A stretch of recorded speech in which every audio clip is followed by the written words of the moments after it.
So welcome everybody to the last session before the final closing in the plenary. And we would like to thank the survivors, the remaining ones that are just like till the end, the very end of the conference.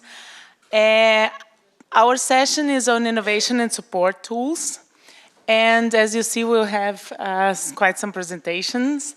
And we'd like to have a lively debate at the end. So if you pay attention, we would invite you to share your thoughts on the applicability of what we are presenting and just the experience that you may have. So we try to have quite some time at the end to the discussion.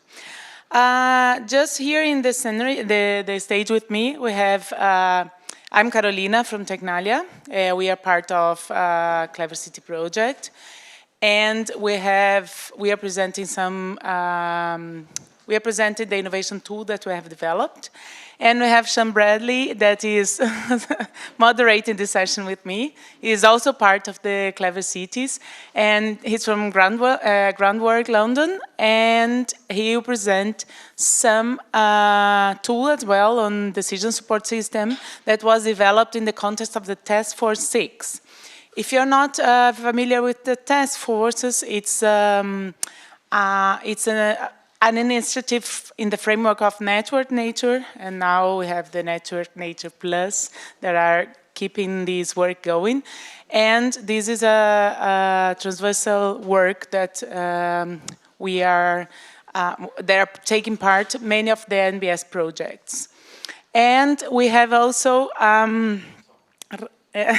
Amir Alamo is here, sorry, and Rebecca Wusk, that they are from Thirdroom, and they are also developing some tools that one of them is the one that Sean is also presenting on the context of task force, but they have other, so they are sharing as well their experience. And we have Tom Mackenzie from URBiNAT project, and that will share his experience as well on this task force. Okay, so I will start with my presentation, and let me take my screen. Okay, this is the introduction. Maybe it's like this. Okay, innovation. Innovation has thousands of different definitions depending on where you look at. And then we had to start on defining what is innovation in our Clever project. And we have worked on the idea that innovation is something new and something transformative. And in the context of NBS, it's very much related to co-creation and to NBS focused on urban regeneration. And this is something that is done to probably face the challenge that we have, that in the Clever projects are 4 main challenges, and to give some added value to the society, touching the benefits on economic, social, and environment.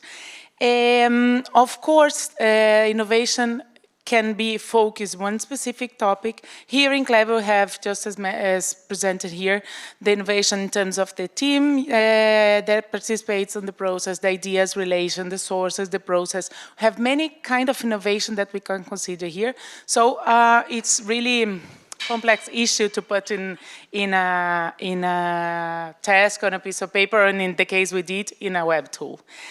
And as Holger presented this, this keynote speech in the first day, we have decided to work on a framework of the PM grid.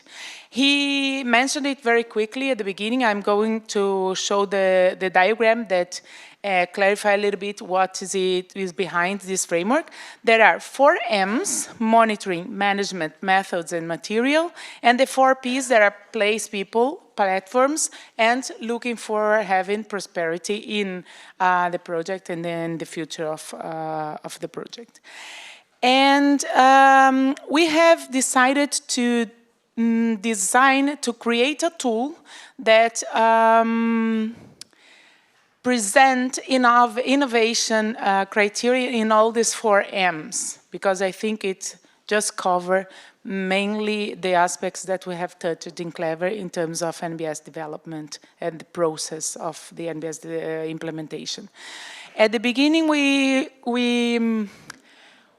went to a co-creation process, to say somehow, to get ideas on what kind of innovation the partners thought when we talked about this for groups, so monitor, manage methods and materials. And then we went to a iterative process with experts reviewing, deciding to get the content done, and then we put here in, we put at the end all the information in a web tool. That is what's presented in the other part, but that we are detailed a little bit later. What is the purpose of this tool? We call it LIST, that is Local Innovation Screening Tool. Indeed, listo in Espanol is clever, indeed. But we didn't find we're not creative enough to have a no at the end here, but anyway, LIST is more, it's easier to understand in English. So what is the goal of LIST? Mainly to give information on different type of innovation that can be considered along all the process of the NBS implementation. So to give inspirations to the cities and to whoever use this tool. Because we have almost 200 criteria of these 4 M's that could be considered innovative. First of all, this is very important to have in mind that what is innovative today, tomorrow it may not be really innovative. So if we want to keep using this, we have to think always on the update of these criteria, okay? This is very important. And since we have all the criteria there, and you can be inspired, and you can know new solutions that we didn't know before, the second goal of the tool is the identification of the innovation pathway along CLEVER. So this is the idea that we go to and kind of analysis that at the end we could know what happened in terms of innovation along the project. Right, and just to mention, this is a self-assessment tool. It's just for the city to reflect on what they have, what they could do, what would be interesting to implement or not. And it's not an audit, no right answers, no commitment to have to do this, you have to innovate in this. It's just that it's something important together with the co-creation in CLEVER project, and we'd like to have a tool and to facilitate this understanding, this identification of the pathway. Before I go to the next, just to comment on absolute and relative innovation, because I think what is innovative? It's something that is new that nobody has never heard about, and it's totally not known in the world. No, it's not like this. Innovative can be absolute or can be relative as well. There is some process that may be innovative for one city because I've never used in this context, I've never considered before, but it has been used by other cities. But then, for me, it is innovative, okay? So we have considered this absolute and relative innovation. What about the content? The content is structured in 4 levels. Tiers, that are the 4 M's that we already know. We have divided this in big blocks that we call the spheres. And this is then subdivided into components. And for each of the components, we have decided which are the specific criteria that we could consider innovative. And here in the screen, you can see on the right, the number of criteria inside each of these components. This totalizes almost 150 criteria. What it may seem a lot for you to go to a tool and decide and read everything. So just to not scare you, you don't have to be innovative in 200 criteria, 150 criteria. The idea of having this tool is just, from all the criteria that we have there, what have you considered in your context at that moment of the project, okay? It may be 10, it may be 30, it may be 5, it may be 50, I don't know. But the idea is that you consider in your context what you want to evaluate, right? Okay, and the analysis of this was done in 2 different moments. I think I have just another. another slide, but in two different moments, an ex-ante analysis and ex-post analysis that I'm presenting a little bit later. And in terms of the evaluation, for each of the criteria that the city considered to implement, the innovation criteria that city considered to implement at the beginning of the project, we have done an evaluation, right? And we have done it in 3 different ways. First of all, we have created a scale of innovation readiness level that is based on the technological readiness level, the TRL, that is very known. And we have decided for 5 different levels of innovation readiness level, the IRL. We have also the evaluation in terms of innovation model, if it's by transferring, if it's by improving, combination, or if it's totally new for my city. And you have worked as well on the viability. That is something very important. We have stated that we have to choose by on low, medium, and high viability, technical, economical, legal, and socially. Okay? So these are the 3 kind of evaluation that we have for each criterion. The web tool, I won't go into this because the online presentation never works, but this is just some short screens of the tool. We tried it to be friendly, easily used, and intuitive, and I think it is. It's nice, and if you're interested, we can share with you a user and a password. It's just like controlled because it's basically created for our Clever projects. But of course, it can be used a little bit broader, in a broader way. And this is just the interface, and that's the ex-ante and ex-post. At the beginning, not very much beginning, but at the first stage of the project, we have gone through an ex-ante analysis. And what we did, we analyzed the current situation and the expected situation. What I would like to reach at the end of Clever, 5 years from that now, okay? So I did these 2 analyses in terms of this evaluation. And now at the end of the project, we went back to that evaluation and analyzed what did I really do? What was the level of innovation readiness that I have at this moment?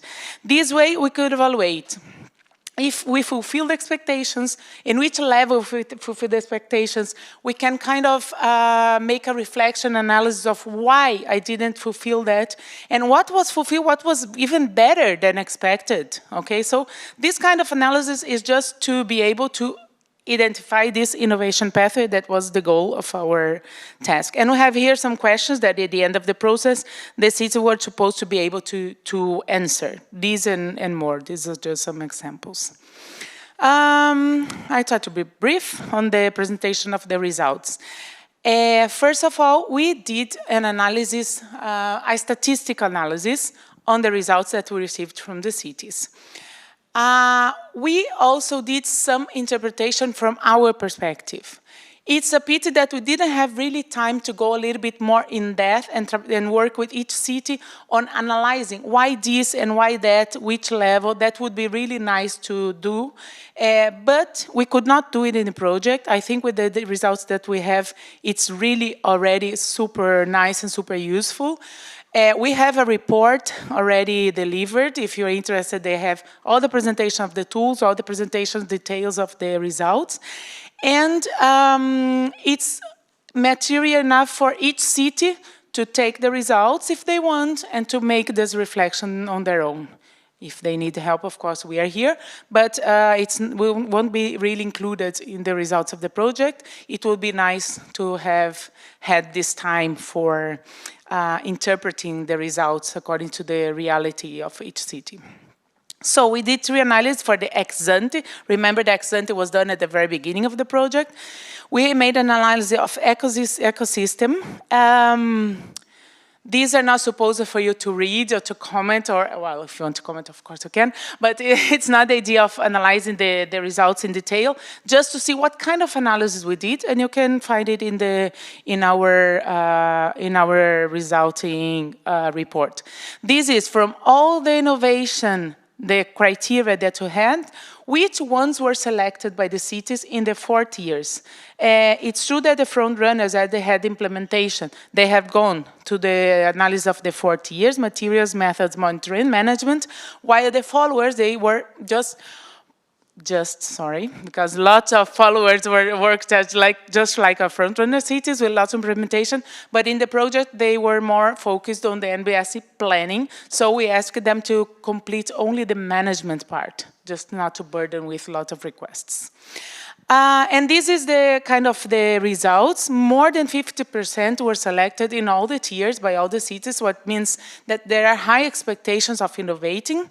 And mainly, as you can see, in the methods part, okay? So it was some results that need more interpretation. Of course, it maybe probably won't have time to go deep into this, but just to have the idea. And then we did an analysis of all the results, which are the spheres and the components that were most selected. That this gives an analysis of what was the project about and what was the interest about, what were the needs about. So this is something that we could just elaborate more on if we wanted. Other analysis on the excellent result is the IRL that I mentioned. We have the 5 ones detailed here. And we have done this exercise for the 4 tiers. We have gone where they were at the beginning and they were where they would like to be at the end of the project. These are expectations. At this point, we didn't have any result yet. So we could see that mostly we have proposed to innovate by one level. If we had a conceptual view of the innovation criteria, we'd like to be a demo, we'll have a demo implemented, a pilot, and at some point, some applied specific environment, so jumping 2 levels. In some cases, as you cannot see in these graphs, there was some jumps of I had never considered, and at the end of the project, in 5 years, I want to have it operational. It's a little bit not coherent, but difficult to happen because we don't have much time, even if they're, but depending, we have different levels criteria. But this is what these graphs analyze, the jumps of innovation that I would be able to do, I would expect to go through. And the last one on excellent result is the innovation concurrence. It means, because we would like to see the project not as an individual city, but as a group of cities, which of the criteria was selected by more than one city or 2 cities, or all the cities have selected this innovation. So it means a lot to know in the project what were the way that we would like to know the innovation. And of course, with these 2, we do not know which innovation. This is up to the cities, and it is included in the implementation report, but we have to know the trajectory of the innovation here, the pathway of the innovation. We did this exercise for the 4 tiers, but this is just showing the management, and this is showing the management, but just for the fellow cities, okay? Well, we can see in the dark circles the criteria that were selected more times, by more cities, I mean. And in terms of exposed results, and I'm finishing because we have started late, but otherwise we won't have time.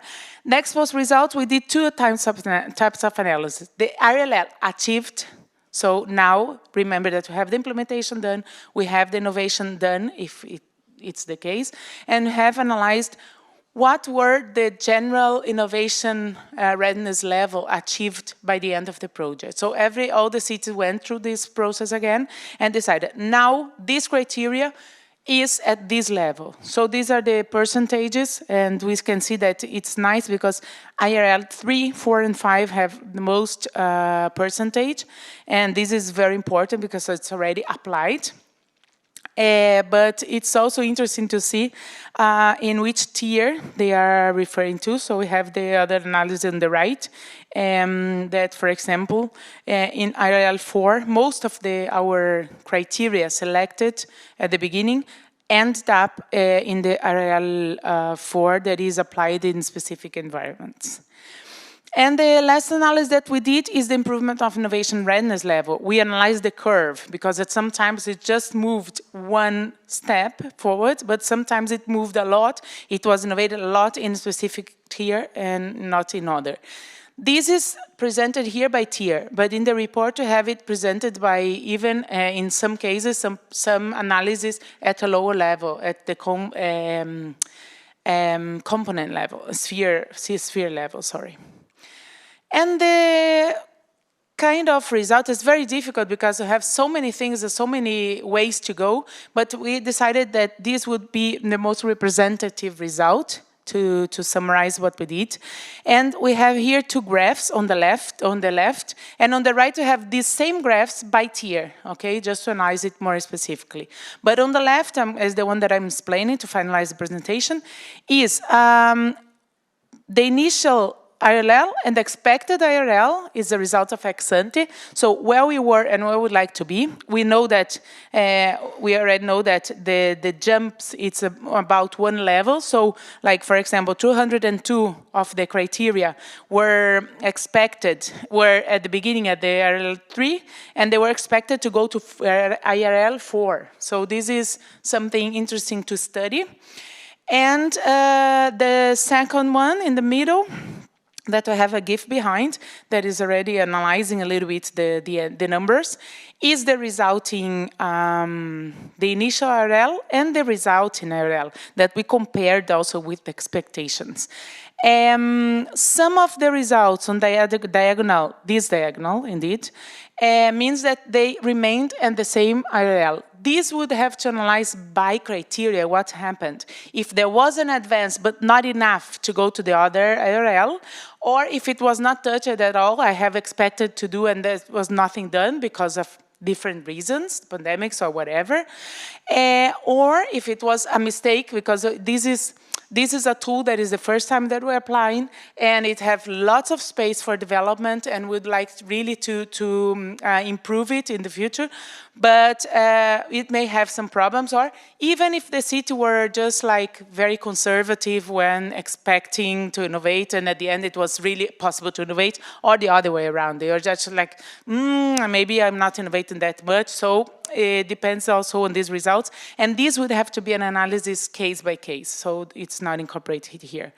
The very, very small boxes may be an error because it was way back on the RLL, but it's really strange. It's really impossible to happen. But it's also mean that this system has to be a little bit improved in terms of who is responding to the subjective, because different teams have represented some partners, so with other idea in mind. And this one is the most important one, is where we got most of the criteria that we really innovated in 1 or 2 levels, or really it was over. The expectation was much better. The expectation was much worse than what really happened. So we have some results there now. So, I mean, this was analyzed statistically. Of course, we should have an analysis one by one to see what happens. And if the city wants to go deeper in this and make a reflection, this idea of this is to have a tool to make a self-analysis and to learn and to be inspired. So if the city wants to go deeper into what they have answered and rethink on one answer or reflect on the results, they are very much welcome. And with this, I finalize. We are inviting some cities at the end to share the impressions on what we're presenting here, but this will be done at the end of the session. With this, I give the word to Sean to have his presentation. Thank you very much.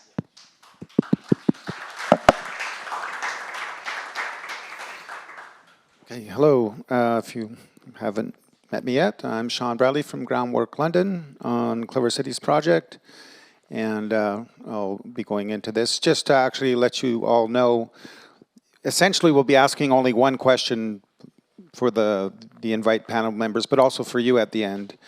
Can you see how these tools can be applied in a city context? Is there something missing? Is there something you'd add? And, you know, if we do get a chance to go out to the audience, we'll be asking that same question. So it's really a discussion essentially around, you know, just one question. We might come up with some other questions, but for now, that's basically it. So just so you can even be thinking about it as you go through. So I'll be speaking about the work from Task Force 6 on this one specific tool that was one of the products. And it's an nature-based solution co-creation decision support system. There's some very specific ideas about decision-making tools and decision support. This is definitely support. It's not making a decision. It's like a medical decision tool would actually give you a diagnostic. If I said, oh, I have a fever, I have this, you'd say, you have this sickness. Decision support system for a doctor would just say, well, have you asked him this question? Have you asked him about this information? It's more supporting the diagnostic process. This is where we are. We're talking about the co-creation process. So we're not giving you solutions to co-creation. We're giving you questions, and that's what this tool will do, hopefully. So anyways, the context is Task Force 6. We all got together. That's myself, and that's Gonzalo, and there's Alessandro. So we're all there. And it was this big group of people. I apologize if I haven't put your organization's name. Some groups came in for 6 months and then disappeared and then came back. So I think this is who were in the group, but I'm not quite sure. But it's Network Nature Plus was the sort of the organizing group, as we said. At the end, you see we had the European Commission actual members join us and help, and OPLA as well, helping in terms of getting it set up, and Thirdroom is as developers. So we had a bunch of our research projects all coming together and talking about our nature-based solutions in various contexts, sharing ideas and building upon these ideas. And the idea, we came up with sort of 3 products in Task Force 6, which was, like I said, these meetings. It's all sort of up and beyond our regular day jobs. We did this. We had the Co-Creation Governance Guidebook, which was mentioned also by Gonzalo, as a product that's coming out soon. There is a collaborative governance policy document, which is already published. You can talk to me after, and I can point out the link. And now we're going to be talking about number 2, the co-creation, co-governance decision support system. And I'll be giving just the context and the logic, and then the rest of the team will be talking about specific instances, and Rebecca might also hint at some other ideas that Thirdroom has in terms of other tools that might be, or other ideas for digital support that might be possible. So why a co-creation decision support system? Obviously, we were thinking at first, should we produce a book? Should we do something different? Should we do a video? We had no idea what product we wanted to produce when we sat around together. And we thought, okay, well, we'll do the book part because that's always good and it helps, organize your thoughts. But we really ended up deciding let's do something a bit more interactive and changing and dynamic. So we ended up doing both. And so there is a guide and there is a tool or a support system. And this support system, it reminds users of the steps, possible steps, because there's not one, possible steps to co-creation. It should bring clarity to the different stages. If you start out and you do some context analysis or a monitoring stage, it should highlight the way co-creation can lead to co-governance. So that was quite interesting. Both in the guideline book that we're doing and in this, we didn't just talk co-creation. We hint at the relationship between co-creation and co-governance specifically. The idea of creating a flexible means of exploring different pathways. So depending on your context, you might be quite top-down initially, and your pathway won't be really involving co-monitoring and things like that. That's fine. There's another pathway. So we call them co-creation pathways through co-creation space. So any group could pick up this tool and find their way through, depending where their city is at the beginning and where they want to end, or where that organization is. We also wanted to provide access to technical support and informations and links, and obviously have support questions with the functions of a portal to a degree, is where that you can get a bunch of documents and links, and so it's a place where you will be linked into a bunch of information, and the possibility of a bit of a discussion forum on your team that you can be on this tool, looking at the different stages, but you can send messages to other people on your other team and communicate and discuss the process.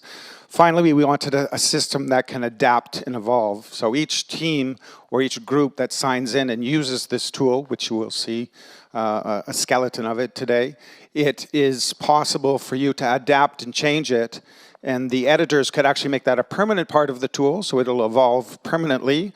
But while your team is using it, you can make an adaptations and use your version of the pathway as you go. So there's a starting pathway, but you'll be able to change and adapt it. These are some of our reasons and some of our goals. The first diagram, you can read that. If you can read that, I'll actually give you some money. No. But that is the first sketch of the different steps. You can see how complex it was. And those are basically, we're talking, this is right here, this column is, stakeholder involvement. That's what stakeholder involvement looks like if you didn't know, right there.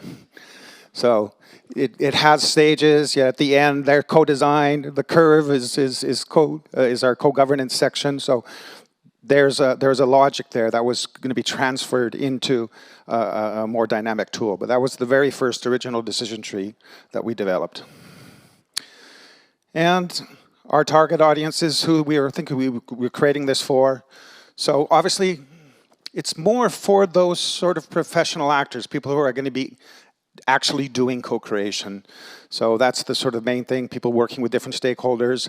We're doing this first version, so people who are new to it or mid-level, if you're a real experienced person, it might be interesting for you to pick up some data there, but you probably wouldn't be enough that's new to you. If you're really confident in your decision process, it might not be the tool for you. But if you're doing it first, we really think it might be interesting for the following up the new Horizon projects coming that could make the co-creation process quicker, and then you could really dive into governance because you get through the co-creation process and get it set up quicker. You don't have to spend so much energy on it.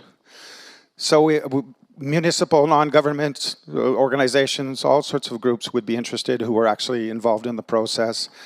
Urban and non-urban contexts, but that's not really explored yet but we hope to in future versions.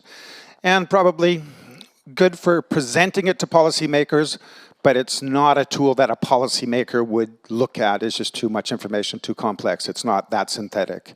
So, but hopefully we'll have summaries that you as a technician might get and take it to a policymaker and say, so as a product, that should be part of it in not this version, but in version 2.0, hopefully. And then the tool, the content development part was, first, like as I said, we realized pretty soon it was not feasible to give you solutions. So that's why it became support, consideration. So basically when you're reading it, you're going to say, have you considered this? Have you considered how top-down is your organization? Have you considered this aspect of co-creation? So it's asking you to think about questions and it's not telling you answers. So this is not a tool for that. It's just almost like a dynamic checklist. Hey, think about this, think about that. That's really about as far as we're getting. Different context and approaches. So again, we wanted to, different than a book or a guide, show non-linearity. Because monitoring can happen at different stages. You can go back and forth. You can dive in a bit into some raising awareness and then go back to your stakeholder analysis. So a book you read through and you have to put typically the monitoring chapter at one point. Not this. The monitoring will come up at different stages. So we wanted to have that. That idea. And again, so as you go through it, there's pathways and loops, and you can go back and forth and find your way through co-creation space. There are, like I said, some transversal topics, and that's why we did that. Things like raising awareness and monitoring aren't at one point in co-creation. And again, we specifically brought in co-governance into this document. So there is some of those co-governance models are also present. And finally, like I said, the flexibility and that it will be something you can adapt and change. And at the end, there's an idea of making things systemic. How do you convert all your information system into your information gathering into an information system? So there's some questions that get you thinking about systemic applications at the end. Here you can see some of the stage and that's sort of the loopiness of it, how it goes back and forth. So you can't read this, but like, so analyzing the context and then involving stakeholders and then setting up a co-creation team. There's little arrows that you can go from one consideration to another. You might get all the way down to the governance section and loop back up and go to have another look at the co-creation team part. So it's not linear. You could be able to jump through. You'll be able to drop in and out and stop, come back in 2 months, do a little bit, and it'll remember where you are and what you've been doing. So it's got an interesting sort of process, but this is just to show you that it's, like I said, it's not linear. And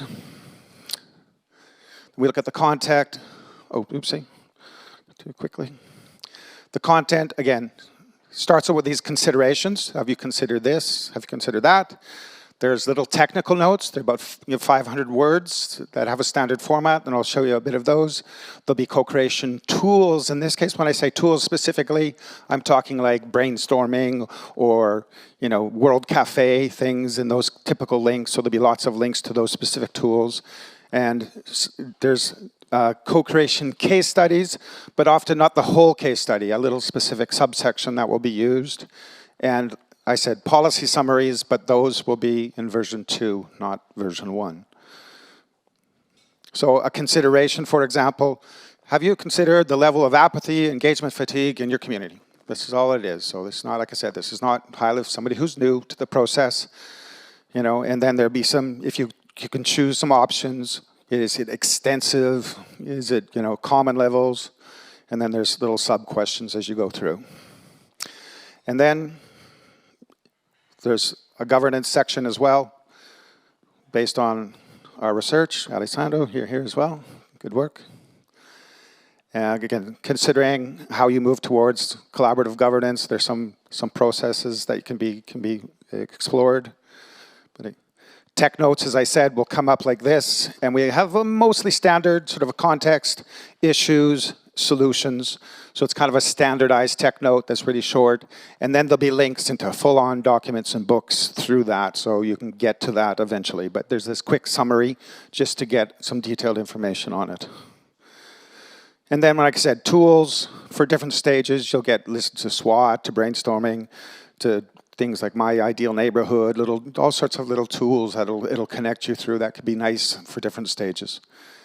And then, so as I said, we had hoped to be able to get some feedback and do hope to get some feedback, but there won't be time.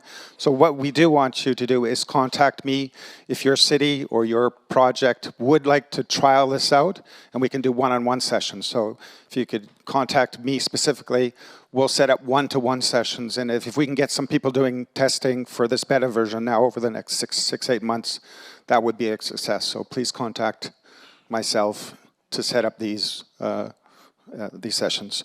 And I will now pass it on to Rebecca.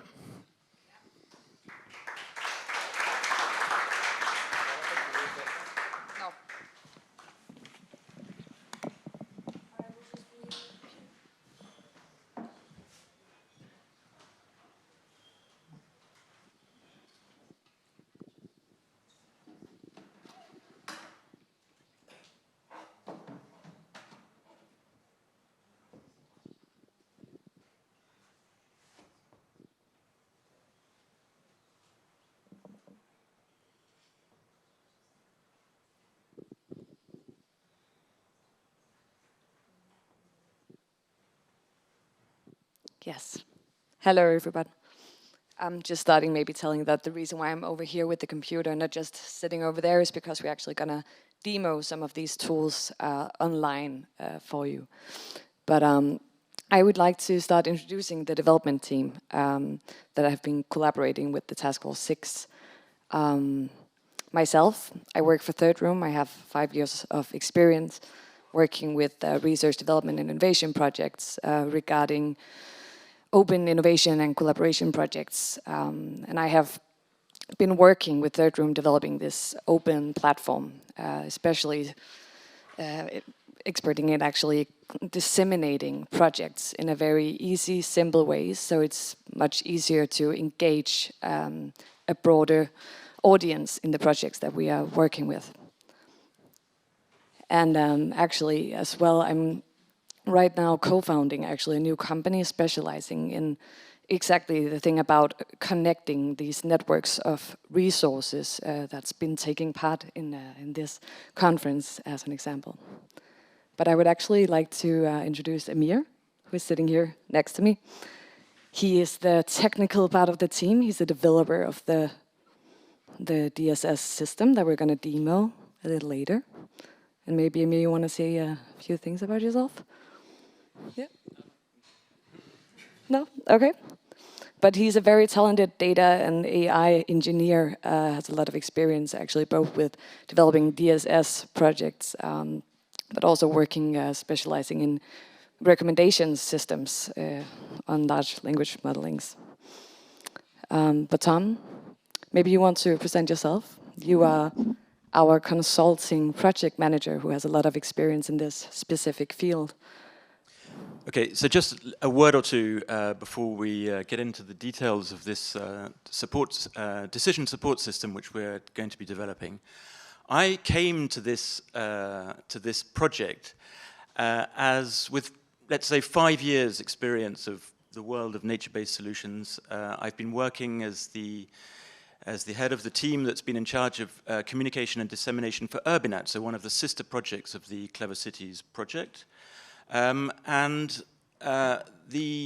this role, one of the sort of privileges of this role is that we have been able to work with this network of cities and teams, research teams across Europe and in fact beyond Europe on the development of this field of nature-based solutions and urban development. And what is really quite striking from where I'm sitting is to see how far we've come in the past 5 years. In the past 5 years, there's been a massive development of this field. The lexicon of nature-based solutions has developed really quite significantly. And of course, the other thing that's happened is there's been a huge development, not only within our project, but within all of these other projects, our sister projects, of toolkits, resources, research papers, books, infographics, posters, you name it, videos, podcasts, television programs. There's been a huge amount of content that has been produced by these projects. And so when I first heard about a project that was seeking to, in some sense, centralize this information that has been produced across Europe, that immediately sort of lit up a kind of light bulb, if you like. And we started thinking about how we would quickly try and form a team, and that's what we did. My first sort of instinct was to call my friends in Copenhagen at Thirdroom, who are specialized in the building of online networks and of making resources like the resources that we are talking about in our projects more easily accessible. And so that was the starting point for our project. And I think we will have more time, if you like, to go back to all that, but I'll hand back to you, Rebecca, just for a presentation of the Thirdroom.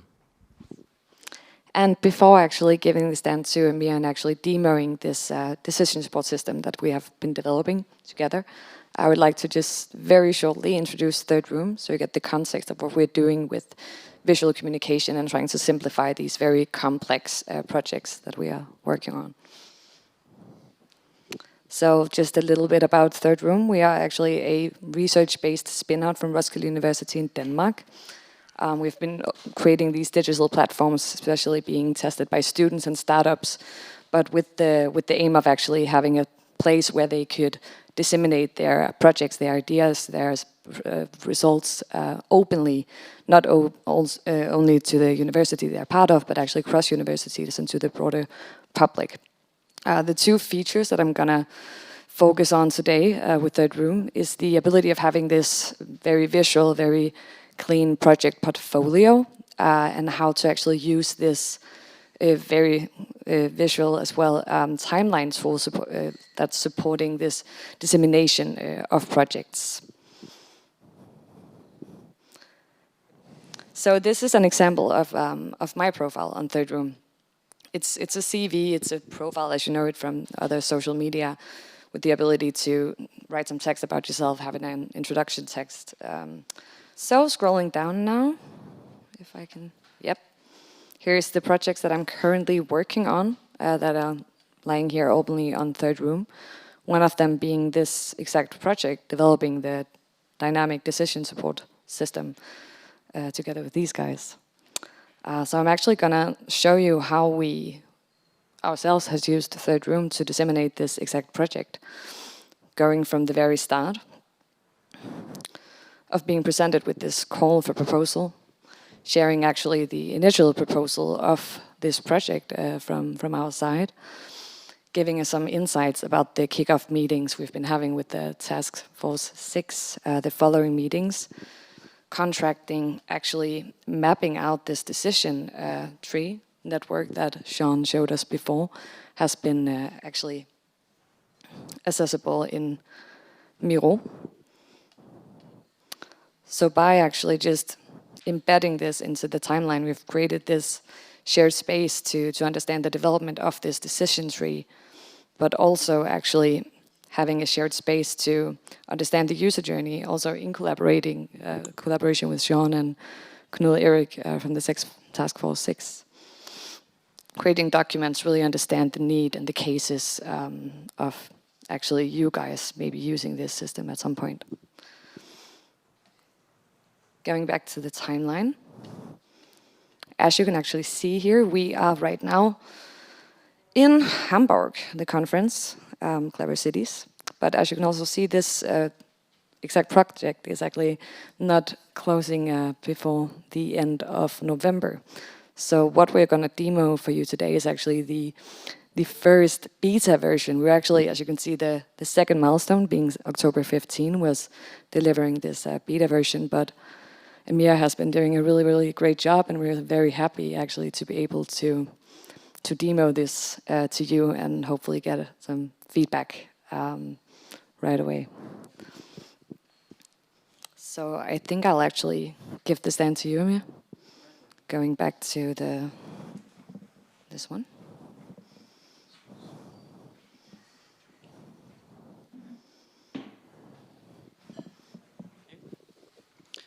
Thank you, Rebecca. Are you seeing the presentation? All right, okay, cool. All right, so as Rebecca and Sean gave the introduction, we came, it's actually the interface of the DSS that we have developed. And it's really important that we really tried hard to have something to demo today. Initially was not part of the plan, but I think I'm happy about what we have here. It's actually not beta version, it's actually alpha version that we are now testing internally. And so I think there are a lot of features that would be added and also some issues that might be resolved. As a perfectionist, I have to say that. All right, so this is the look of the decision support system, which is under development. As you see that we had that graph that Sean showed earlier. We had a huge graph network, and for ease of understanding, they had divided into different sections. And now just for a demo, I put 3 sections, and they're not even complete sections, but each section had different content, including consideration. So we decided to transform that a huge complex graph into something that would be in the future adopted by any other similar context. And we decided to create this platform in a way to be basically you as an editor decide whether you how you want to communicate to your audience. And so on the right you see these texts, which basically is a powerful editor that would give the users, the editors, how they want to communicate their message, their content to their audience. They can put obviously text, and they can put different videos like links, and they can also put more specific information by adding tags and so on. So I'm just going to walk you through one of these basically considerations that earlier Sean was talking about. So A0 is one of the considerations. So you come up with this evaluating context and determining approach. Let's say that you started right from the beginning, A0, and you came across this page, which is basically a heads up about consider the project's lifespan and if implies later management or not. And then you have different sub-consideration here, and some of these sub-consideration, as you see, this is very important to say that it's not default design of the system. So I, as an editor, decided to design it this way, but somebody else might say that I have a better version of communicating these messages, so I would design it in another way. But for me, and my understanding, I thought this is a good way, but I just wanted to emphasize and highlight the fact that this is completely modifiable and based on editor's choice. So I decided to put these boxes as consideration. I said that those that actually connect into another consideration, make them blue. The other ones, just something that you need to consider or remember. So I came up, I am here and I said, okay, prepare for management cycles. Then I will go to another page, which basically this one should be A1. And then again, another consideration here I have, consider the participatory culture in project territory, high participatory culture.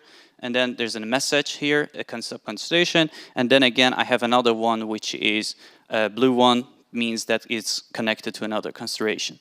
And then we have also take note that earlier Sean showed about different context challenges and solutions, and that I designed it in a way to for my audience to be, I thought that it's very easy to understand, but of course you can also put it into, let's say, a table, for example. Then again, Amir, just one thing. I think maybe you should just pause for a second, because you're so sort of deep in this system that that the way the tool is going to work is that you will be able to enter it, to approach this tool as somebody who, or a team, as the head of a team, or that is starting out a project. And so, or maybe your project is a bit advanced, and so you already have a certain sort of participatory culture that's sort of alive and kind of, you know, thriving with your project. And so you will be able to enter the tool, and you will be able, according to sort of where you think you are at, you will be able to define a certain number of parameters at the beginning of the process. And then that will lead you to content which will appear on the right-hand side of the screen, and which, in a way, a bit like with your Amazon shopping, you know, you will be able to constitute a kind of shopping basket of information, of resources, of text, and sometimes of text that you feel, you know, that can be dynamically added. So you will have a shopping basket of content that will gradually be sort of appearing, if you choose to do so, on the right-hand side of your screen. Thank you, Tom. Yeah, that's Tom just pointed out. We had also this box here, add to my decision, and if I add this B1 into my decision, which I wanted to consider later, this says that I added here, and then I can come here and I see this is here. And then I also have this basically a graph which are all the consideration and how they're linked to each other. Basically, those blue boxes that I clicked, you see that, like for example, C1 is just connected to C9, and I could go here and I see that the C1, which was also another consideration, by the way, there's also a table here, a tech note like the other ones, and C1 is also connected to C9. And then I have this decision report. Let's say I also can add C9 to my consideration. Then I have a list of all my consideration, which Tom mentioned as a decision basket or something that I want to buy. And then I can click on generate report, and the report would be generated here to download it. And we also have bookmarks. Let's say that you come across a content that is not really your case, but it's an interesting thing that you wanted to read it later, so you can also bookmark it. And obviously, there's also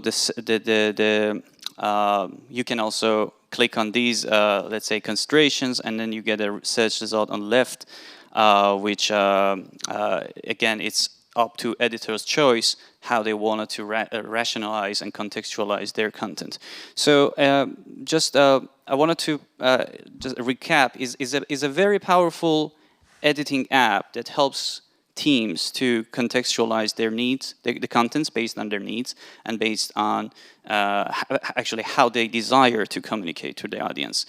So for like every project, every team, they can have a similar basically tools, so they can design their content and they can share a link to their audience, and the audience would see similar interface and functionalities. We also have this light mode, night mode, and Just one thing, I'm going to jump in there. I mean, again, so the content that you saw originally that we produced as Task Force 6 is the base content. So you get that sort of as a starting point. But after you work with it a while, it'll be a personalized content for your group and your team. And then us as editors, or whoever the editors are, we have to figure that out eventually, can make that a permanent part as the new base content. So if it does evolve a step, then a future group will, if enough people have agreed on it, that becomes the new baseline, and then you can change that. So again, it'll be an evolving thing over the years, or over time. Are you going to mention the thing about looking at different subsections like monitoring and all that stuff, like you said? Yeah. Okay, thanks. And also something else, that before adding to your decision, you can also add your personal note. And this is up to one user, not editor or a collective account. Let's say I'm here in A1, I wanted to add my own reflection of what I think about this constraint. This would be also automatically generated in your report. So as part of like external note that you added to this. Also, we have this proposed to editor for the beta version that if, let's say for this DSS decision for co-creation, we publish this in 2 months, 3 months, and then somebody who started to use it, they can also propose to editors whether they think that this content could be improved, or like it's wrong or right, whatever. So they can also propose that to their the editor. I want to go back to the presentation. All right, cool. Okay, just again, basically we have. We're going to deliver this by the end of November, fully functioning, which is a dynamic content organization. And we have visual representation, which we're going to work massively on the graph visualization. Right now, we just put it like a demo that you see that these connections, how they are connected. We can later add tags and sections to that graph. And it's a personalized decision making based on what you're adding to your decision basket. The tool is basically aimed to enhance navigation and browsing through all these valuable content that have been produced by different projects. And we have report generation, and of course, if it's fully GDPR, EU GDPR compliant, and it's made of open source tools, and it's also an open source tool. Future potential of the DSS after 30th of November, we can have multi-tenant architecture. That means that you can any organization, any project can create their own DSS or this tool, and maybe not for the decision making, but for any kind of other purposes would be similar. They can adopt this. That they can duplicate. Even, for example, if I like this co-creation decision tree, I wanted to adjust and modify some part of it, I can duplicate it and I can basically disseminate and publish another one. Then the other one is that role-based control, which you give people different kind of permissions, editing, commenting, that you can find on Google Docs and etc. Integration with third-party applications, and right now we are focusing on seeing the possibility of ingesting automatically data from OPLA to the DSS as case studies and etc. And then content versioning, again, you probably have worked it on Google Docs, but that's also something that could be on the agenda. Template libraries, just that would be basically something. If I if what I showed, for example, I put the linkable concentration in blue and the other ones in gray. That could be eventually a template. I say that I wanted to publish this, and then you, as an editor, say, oh, somebody has worked on this widget that actually saves a lot of time, so I want to use that, reuse that component again. Real-time notification. Now we also have email communication in this beta version, but it could be actually even more. And then offline mode, of course, and then mobile application, because the technology that we have developed this application with is an advanced technology that we easily could implement a mobile application on top of that. That would be also a value for users. And if I don't think we're going to be able to do that list there. So hopefully we can bring some of that out in questions, but that's too much, I think. Yeah, no, just Is there any one or two that you think from this list would be top-notch things to mention? I think oh, this is not the slide? no, this is the AI one I wanted to talk about. If you could mention the AI. Yeah, I would personally, I would choose the last one, large language models. I think everybody has worked with ChatGPT. In the past month, there have been a lot of open source large language models. They're not as good as ChatGPT, but they're like really considerable, and they're like getting better every day. And I tried it over nature-based solutions recently on my own personal interest, and they can actually work as someone who supports you in decision making. So what I think we can do, Sean, is that we can feed these open source large language models by nature-based solutions content, and we can interact them and asking questions in an interactive way. So that would be personally my own choice. Yeah. Great. We might come back to some of this stuff through questions, because I did want to have some discussion and have, but I first wanted to invite Louisa and Santiago. Yeah, we are invited just to cities to give their impression on what they heard. I know that it's two very complex tools to react so like immediately. I said, the question is, it got pretty complex, and like I said, Amir is really deep in there. So for us to follow along through his thinking, it's and Santiago Sandoval as well from Quito. But you can see we're really trying to dive into, like I said, the basic function. The one thing you didn't mention, like I said at the beginning, there's some introductory slides for people who haven't heard. There's definitions and things at the beginning stage, which we jumped over. You can do a filter, so you're only looking at monitoring related topics. So there's just a lot of capacity. So it's not a very simple tool yet, but like I said, this is very pre-beta version.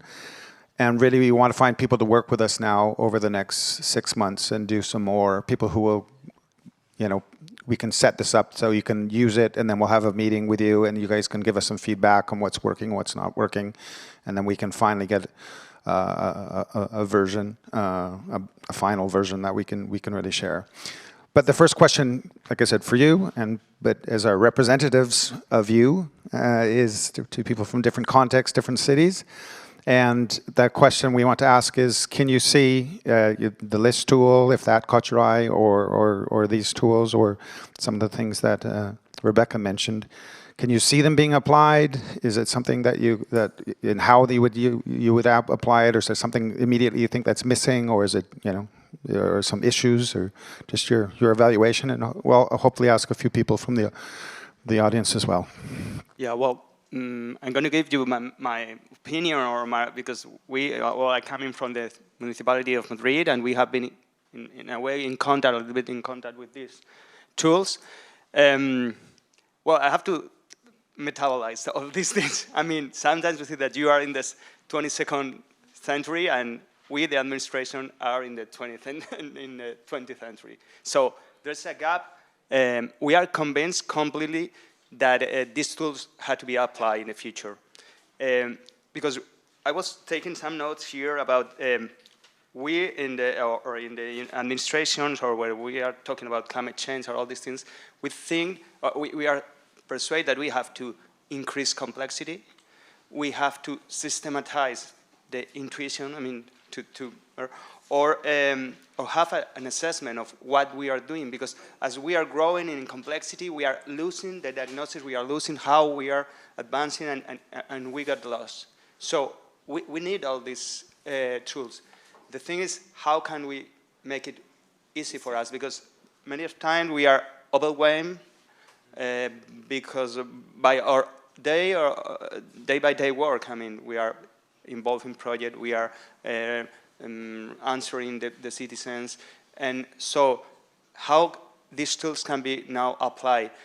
I don't know, for the moment, and taking into account the resources and the possibilities that we at the administration have, I don't see these tools insert or in the municipal procedures or teams of work. I see more in the side in an external assistance or something like that that can give us some inputs of, oh, you're doing well, you are going in the right way, take care, you are getting back, or you are neglected some lines of work, and that can be very useful, and I think we have to go in that way.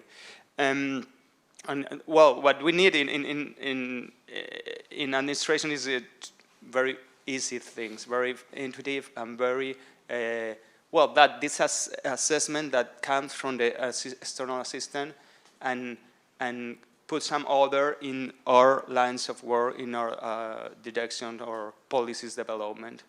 So I'm just going to take away from that first thing. At this stage, because it is, we asked them to present it a month before they're supposed to be finished, I'm not sure if we're capturing, it looks probably a bit more complex than it will be. That's my opinion, but it may even be for the next version, this first version. But I think, yeah, simplicity, easy, of use, access, that's definitely, I think, a very, very important point, because right now I think it looks a little bit scary at the moment as it is. So it's doesn't breathe user-friendly or simple or graphically. We're really just getting the content and the connections going, but I think that's critical, very, very important. Thanks. Well, I think it's a very great analysis and great tool. But I think for the common people, it could be very, very complex to understand something like that.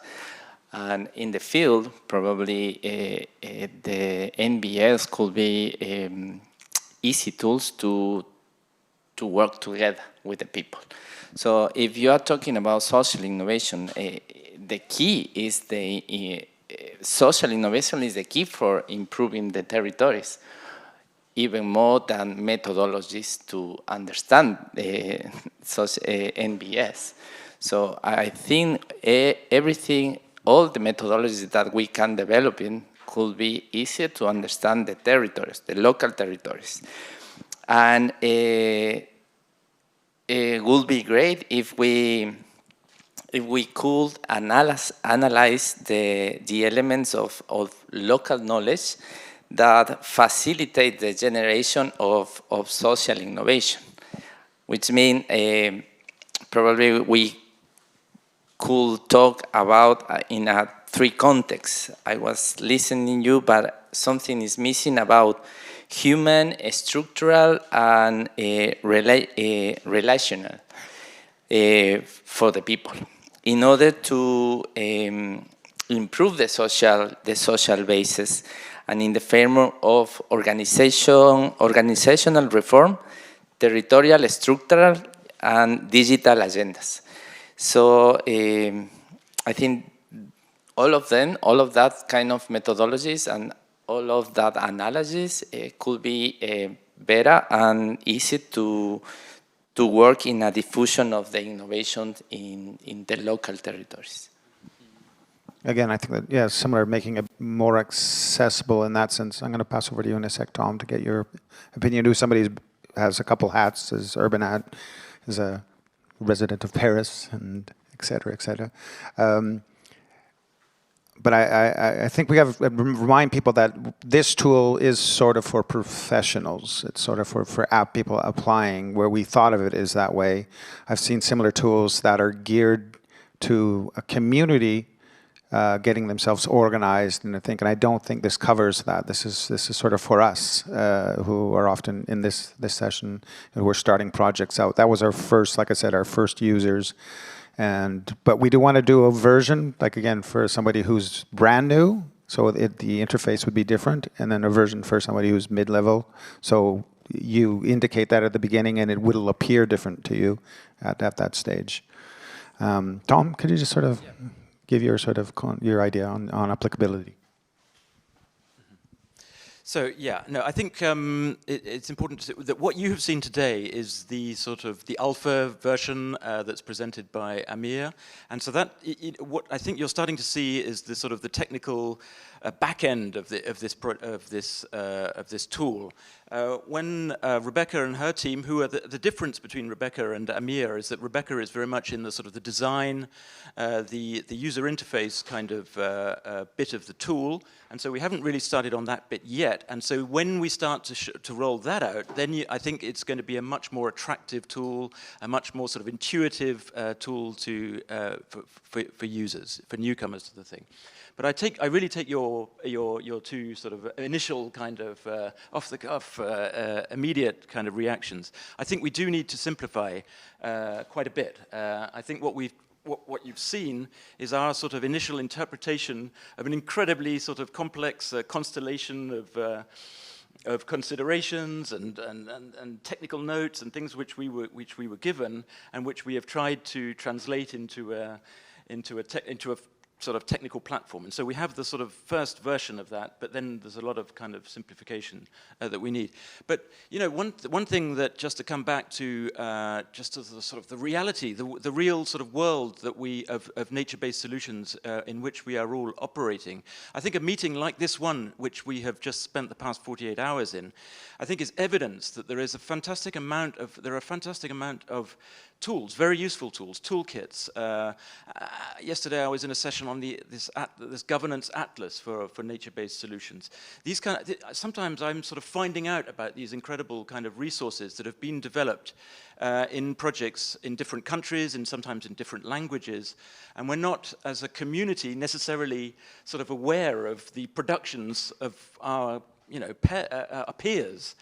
And so what a tool like this is hoping to do is to make it possible for users, people entering this field of co-creation, co-governance of nature-based solutions, to enter in a certain number of information about what their project is, and to be delivered in the form of a report. So that's something which we sort of skated over very quickly.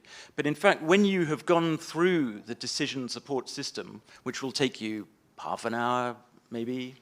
When you have got through that process, the end result is that you will click on a print report, and that will deliver you a nice PDF document, which you can print off, which will contain links to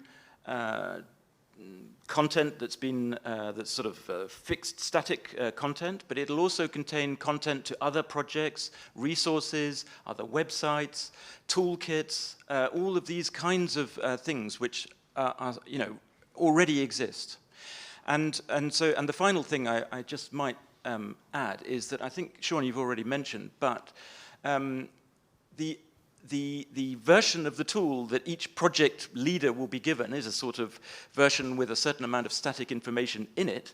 But what we are really working on is this possibility of projects to be able to say, yes, okay, well, that's a reasonable consideration. But actually, what we found in our project is that, you know, there is this other consideration, and so you will be able to sort of feed the tool as well, and it'll hopefully become a tool which becomes, it's a sort of dynamic process which will become more useful for individual projects, and at a kind of higher level it'll also become a tool which will be, you know, much more resourced for other projects. So I might come back for you guys for one more question just to, but I did want to go first if anybody had a burning sort of observation or an idea or criticism, and please don't pull your punches. The harder you hit now, the better the tool it will be later. So if you can tear it apart, say it's pretty ugly, I don't know, anything that you think that's poorly, or were you inspired by something? Is there something you can see? Again, can you see it being applied? And at worst, if there's no questions at this stage, then, like I said, please just contact me for doing one-to-one use at that stage, and then I'll come back. Anybody from the audience? Yeah. I'll give him this mic here. I would just suggest to prototype something or use wireframes. I think you did that, right? With that, what you presented, for example, to make it a little bit more, let's say, just graspable as well, because there's a lot of information. But I think if you would just use more illustrations, for example, and pathways, I think that would be a little bit more easy. And then another thing, have you considered working with a group which is called HILO? It's a platform for regenerative practitioners and their networks, not that they're networks of networks, but they are a group of hundreds of different networks actually, and they all focus on nature-based solutions. So it's hilo.com. HILO, yes. No, thank you very much. No, that's new to me. I don't know about you. Okay. Any other comments? So I would like to go back to the both of you in terms of you mentioned that, so municipalities, or in this case you said maybe it's not reaching the community. So again, of more specific feedback, is there anything that you would change, like off the head, or was something that you said was missing, like in terms of something that would reach a community easier? How would we do that? Let it people doing whatever they want in the territories and just taking their own decisions. And I picked some phrases that you said. You feed in a methodology, you need to feed people thinking to do that. The natural NBAs, I think, is to share, to enjoy, and to rebuild good living in that kind of territories. I think methodologies are very good for in one sphere, but in another one, I think we have to just let it be. So that brought to me the idea, maybe like a little bit like DPAS, when they set out a digital table, and then the community people might be able to change the tool collectively or something like that. And maybe that's an interesting version. I hadn't thought of that. That could be an interesting way of doing it. So, I mean, we are thinking of co-creating the tool as it goes and as it evolves. But like I said, we've sort of had a bit of a professional facilitator bent, which isn't as co-creative as it should be. So, yeah. So, very good. Thank you.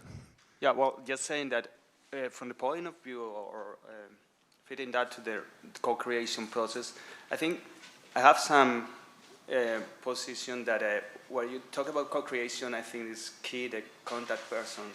So when we talk to digital tools in a realm that the most important thing is the contact within or between the persons is something that you are, well, talking about something that makes me a little bit, well, I don't want another laptop or another screen to contact with the people and because we are trying to attract the people. But we will be stupid if we consider that only that contact in person is enough. Maybe these tools can take place beneath this process to order, to systematize, to give a support for these more personal processes that, but I have to be honest, when I put both things together, it's a little bit, discomfort for me because we want to take the person inside, but not the screens. But we have to put how to dialogue with both things. But actually, just this last minute, I wanted also to go back to Caroline. If you had a comment on that tool, because you haven't seen it before. And Tom, if you could maybe have one last comment also on the list tool, just to clarify, my first question on the list tool again, is would that be used? You said that it was literally done for the Clever Cities, but moving forward and going out of Clever Cities, a city that had nothing to do, it's more for them to, like you said, it's an auto-evaluation for them to check their own level of innovation. And it's also sort of like a bit of a checklist thing. And is that how you see it being used outside of Clever? Yes, indeed, it's a self-evaluation tool that just to kind of reflect on the innovation aspects that they want to implement in a given period of time. It's true that this tool was developed for Clever, so at this point it's really not useful indeed for another environment unless we really try to adapt and to rethink on the new criteria, focus on another goal, and given another timing. So yeah, but indeed it was planned to be used in Clever, even though it is upscalable. Yeah, I mean, my feeling about your project is that, it's very impressive, but I was also a bit, frustrated because I was thinking, my God, you've put such a lot of work into this amazing tool, which produces really very nice graphic sort of results, a sort of method of analysis of where a project started, where it ended, and the process that you sort of went through to get there. And I think that, one challenge we all have with these projects, and perhaps even with this DSS, is how do we capitalize on all that effort that you put into your tool, and how do we kind of learn the lessons of everything that you did? And, I mean, I think these European projects, we have a lot of collective sort of brain power that's put into developing these kind of quite sophisticated research papers or tools and all these kind of things. And what we need to have, what we need to figure out is how, when the next generation of projects comes along, is how we use your platform somehow. I mean, we sort of adapt it, and in some form or another, perhaps in some sort of component of the DSS. I don't know. No, indeed, we just wanted it to be known beyond Clever, because we are already proposing these to other kind of projects, of course, with the adaptation needed, and on climate resilience, on NBS, on this line of projects. And of course that we want it to be known beyond Clever, so that if anybody is thinking on analyzing the innovation pathway, we can know that there is an existing tool that is able to do that. And yeah, it's more than only a Clever tool, but it's potential future tools to analyze this innovation pathway. And indeed, innovation is the mainstream in these all the European projects. So it's really included in most of the proposals and projects presented. Okay, I know we started 5 minutes late, but this big red letters in front of me with negative saying, stop, stop. But if anybody has one last burning question, I think we could allow it. But if not, I think we're good. But yeah, okay. So thank you very much. Like I said, the purpose of today would be to connect you to us at least. Actually, if you could throw the slide up there, that last one, again, that has my email. Please contact me. Like I said, cities would be great, or new projects. And the idea is that after they actually finish the real beta version, because this was the pre-beta version, that we would send it to you to play around with it for a couple weeks, a month, and then we would sit down in a meeting and just get feedback. And you're saying, okay, yeah, this is too complex. This is too. So it really is in progress, and we really think it'll take another good, maybe perhaps even another year before it's really something that we can share freely. But yeah, hopefully we can use this to get there as a stepping stone. So thank you. Thank everybody for your patience.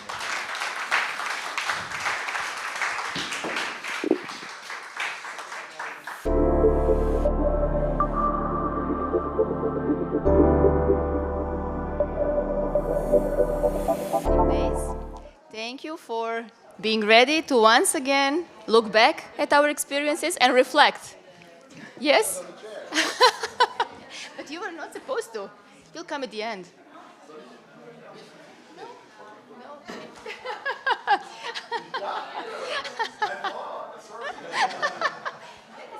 No, sorry. Okay, sorry. No problem. Okay. So after a lot of very interesting sessions, some very performative ones with videos, with poems, with interactive workshops, comics drawing, high-level policy discussions, now we are going to reflect once again, and our panelists today are Sofia Romagosa from EuroHealthNet organization, then Isabel Ferreira from Center for Social Sciences, and Gerd Lupp from Technical University of Munich.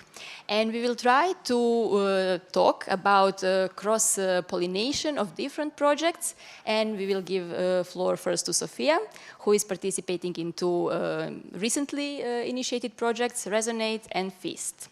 Sofia, please, can you tell us a little bit about how you create connections and use learnings from one and into another project? Yes, hello everyone.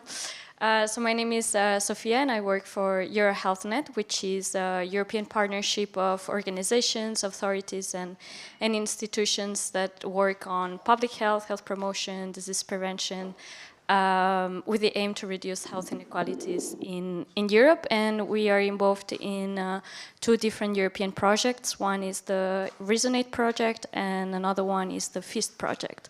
So, well, I think there's been like a little misunderstanding with the Resonate project, because the Resonate project is on nature-based therapies and is actually looking at how these therapies can increase individuals and communities' resilience to respond and to cope with everyday life stressors, also something that we call like biopsychosocial resilience. And yeah, so we're interested in understanding a better, like, yeah, more evidence on the link between nature and health and well-being, but also understanding how we can increase the acceptance, increase awareness and the use of nature-based therapies. When it comes about Feast, the Feast project aims at leveraging best practices and co-design solutions that can support the transition towards healthier and more sustainable food systems and diets. So this is a bit the introduction of, of the projects. When it comes about cross-collaboration, I wanted to emphasize cross-collaboration among partners, but also among projects. So yeah, something that I was reflecting on is how when we come together as partners, we all share a vision, right? And how usually in the time frame of the projects, we usually don't have enough time to do all the changes that are needed in order to achieve the vision. Therefore, when we come together as partners, it's important that not only we share knowledge and experiences, but also how important it is to build working relationships, to keep working together after the project ends, so we can all achieve this long-term vision. Then, in terms of cross-collaboration between projects, I think indeed it is important that different consortia in the same funding call or in related funding calls come together to coordinate, to have like a coordinated policy message and address policymakers. So then this message is a lot stronger and we can attract the political support that we need in order to implement like the project outcomes, but also how to replicate them, how to scale them up, and how to sustain them, right? So in the case, for example, of Feast, some of the partners worked together in past projects and they came together as the Feast project now. Or, for example, with the Resonate, it is important that, for example, other projects that are also working, like also other projects working on nature-based therapies under the same funding call, like come together and increase awareness on nature-based therapy as a concept, because it is still not that well known. What are the benefits of using it in order to improve health outcomes and well-beings, but also how to increase the uptake of these more innovative therapies. Yeah. Thank you, Sophia. I think we will talk a bit more about coordinated policy messages, but I'm glad that you touched upon the health benefits of nature-based solution, nature-based therapy, because we heard this morning about the URBiNAT project, which dealt with healthy corridors, and Isabel, you participated in this project. So we would like to ask you to maybe draw conclusions from this one or some learnings, which you can translate into the new project that you are currently coordinating actually, which is a Trans Lighthouse. I think one of well, we already presented URBiNAT in several sessions, so I'm gonna save you from that. Yeah, I think I will have to repeat a couple of things. I think I mentioned already the relevance that we have gave in URBiNAT for the socio-political dimension of nature-based solutions, and how we tried to introduce some innovation in the governance structures of the cities we work with,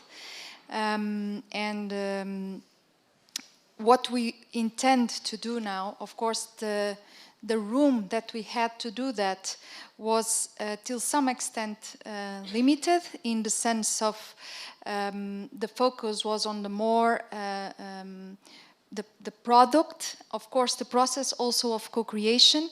But when we mention governance, we are bringing to the table the political representatives, and these are the ones that I feel that have been more challenging to include in the process and to dialogue with. And this is what we are going to do in Trans Lighthouses. I think I saw us. Yeah, thank you. So we will keep our focus on the ambition to have more and more inclusive communities.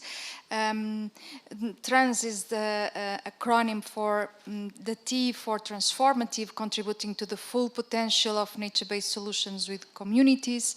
Also reflexive, grounded in assessment and critical analysis. I think we talked a lot during these days about the monitoring, to how to measure social impact. I think it is there is still room to do more research and to do more assessment of the solutions that are already being implemented. So in this new project, we will have 10 assessment cases and 8 pilot cases where we will test small-scale solutions with what we are seeing that is still missing, or we still can explore, resulting from the lessons learned of the assessment cases.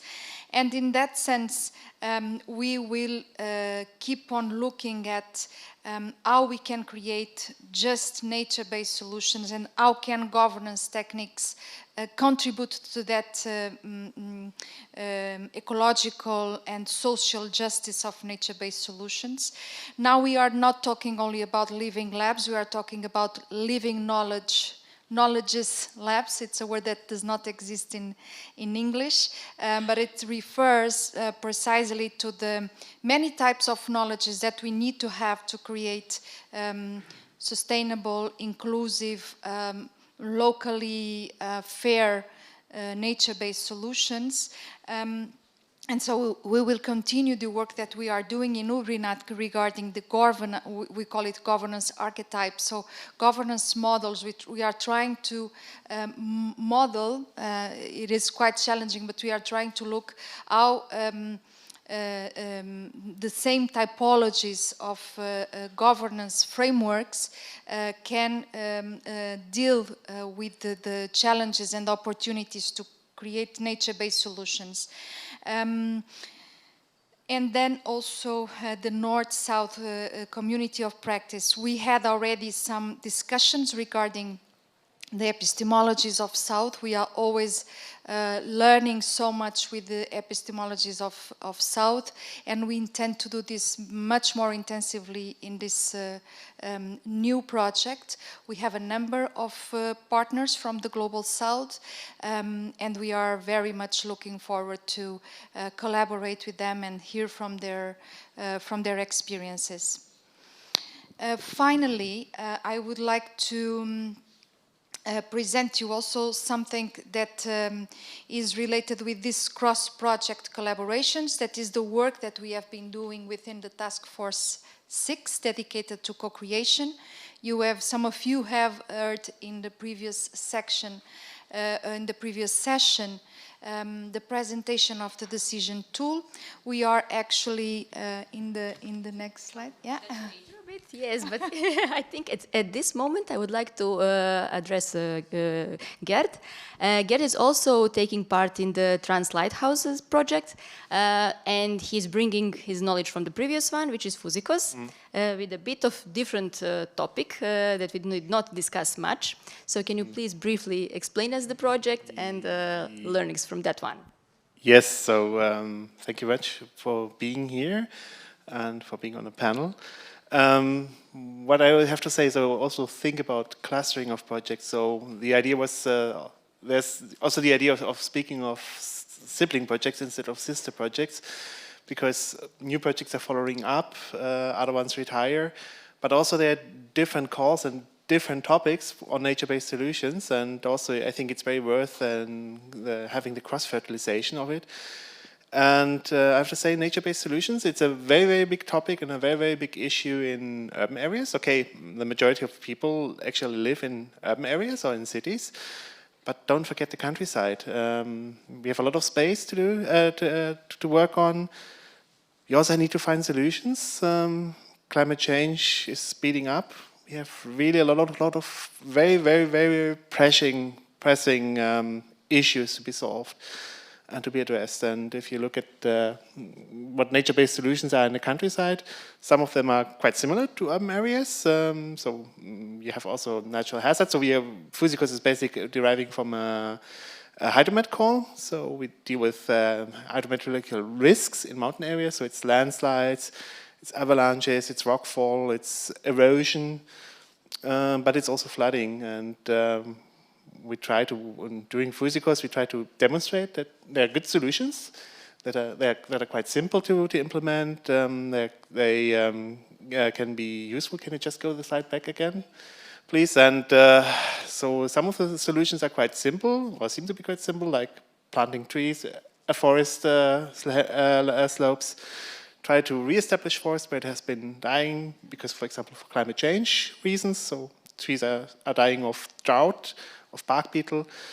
But we also talk about, you see the other pictures here, so they look more like hybrid or technical solutions, but actually, in fact, they are nature-based solutions because we work with local materials to protect the upcoming new forest over here, or when you have a landslide area, slopes are unstable, you have to find a solution to construct something that stabilizes the slope so you can establish or you can plant trees. So like the lower one, and the classical topic that you have both in urban areas and in rural landscapes is trying to keep and balance water in the landscape. So in urban areas, you talk about sponge city, for example. We talk about restoration of wetlands in large scales, which is also nature-based solutions. Yes, so we had a 5-year project, so the project has retired recently. And we worked on a lot of things, and we managed to answer a lot of questions, but a lot of questions emerged. A lot of questions are actually similar, like in the urban areas. Some are a bit perhaps different, also interesting for if you build models to see if they work in a different context or you can validate them. But a couple of issues remained in the project. So like, what is the perceived effectiveness of durability of nature-based solutions? This was a big question that our stakeholders said. We have solved some things. We are persuaded by a couple of things, like it's beneficial for nature. But what is the long-term efficiency of the project? There was a problem of, until the end of the project, we had 5 years. Okay, there was COVID that slowed down processes. But there was still at the end a lack of knowledge in terms of, actually not about nature-based solutions only, but also about what is actually a hazard in a mountain area. Is it a problem? is it not a problem? So sometimes you just have a landslide occurring or a rockfall, then people are aware, but sometimes they're not aware that it's actually a problem or flooding and that they can do something. And the other point is nature-based solutions. It's nature, we work with nature. You have seen forests. It takes until they mature, and it's time that is needed. And it's for that reason, we plant something, for example, we build the Kreiner walls, let the school children plant in their trees that they have grown in the elementary school.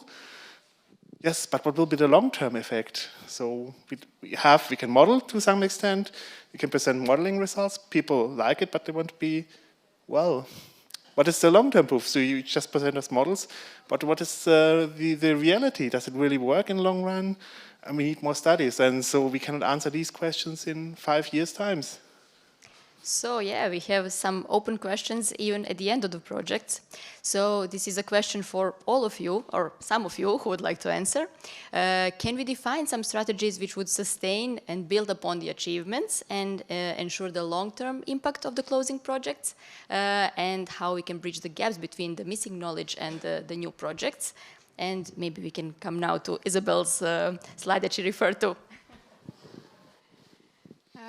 Yeah, I wanted to briefly let you know that we are about to publish a report that is the result of joint discussions between several European EU-funded nature-based solutions projects. At the beginning, we were a high number of projects. More at the end, we were a bit less, consolidating a report, including, I think most of the projects are represented here. So URBiNAT, CLEVER Cities, Fusicos, and Go Green Routes were the core group of people from these projects that were at this report, where we tried to design or gather guidelines from the 4 projects. So it was a lot of co-creation challenge too. It took us a long time to also, it's interesting, it's not only within the projects, but also between projects to align what are the concepts that we are using. We are using it many times with different meanings. We use different typologies of stages, different typologies of scales, and so it was challenging to gather all of this diversity and complexity in a report to gather guidelines from these different realities. But we end up with an interesting report that is at the very end stage of the, at an editorial end stage. It has been reviewed already by colleagues from other projects and also from policy officers from the European Commission. So it's really at the end stage, and we will be addressing, we will have at the beginning of the report some building blocks of co-creation processes, so that really gather, let's say, concerns and topics from all the projects. Then we will have what the main approaches to co-creation and co-governance of nature-based solutions, including key policy trends, so EU policies and global agendas. We have also a chapter regarding the understanding and mapping of stakeholders, so analyzing stakeholders from the perspectives of diversity, participatory culture, diversity of roles, and inclusion challenges for different people. And then we also have how and resources for the co-creation of nature-based solutions, so co-creation in action, where we have the key principles of participatory design models.